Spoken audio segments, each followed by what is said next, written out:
Treasurer Josh Frydenberg. Treasurer, thanks for joining us. Julie Bishop does have a point on this. Do you think the Liberal Party or Parliament should introduce workplace behaviour policies like we all have to do in the rest of the world? Well, I think Julie Bishop is absolutely right to say bullying is unacceptable in any workplace, let alone in the nation's capital, in Parliament. And she did make a broader point about the adversarial nature of politics and the fact that it is very confrontational and the fact that we need to get more women into Parliament. And I share all those views. So what are you going to do about it? Bullying is unacceptable. Should you introduce a policy for workplace behaviour within your party and do all the modules like the rest of us have to do in our places of employment? Well, our party, like the Labor Party, have processes in place to deal with any allegations you have a policy like the ones you refer to. You already have a policy. We actually have a process. We have a process. You work through the whips. Nola Marino is our chief whip, and colleagues can see her about any related issues. So do you do modules, behaviour modules, sort of for training?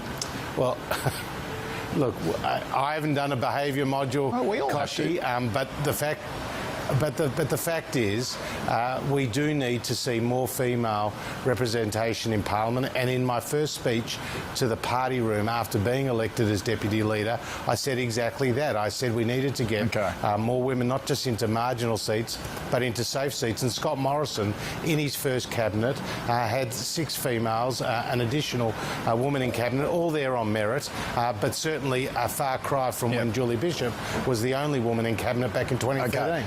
Can you push for a workplace behaviour policy? I reckon you're dodging that a bit. That's what you need.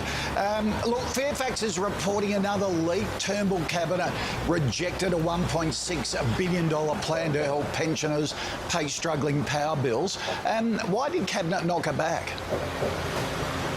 Look, I'm not going to go into the details of those reports, Kochi, other than to say we're absolutely focused on lowering people's power bills. You can't expect me to comment on every media report such as that. What I will comment on is the need to drive power prices down.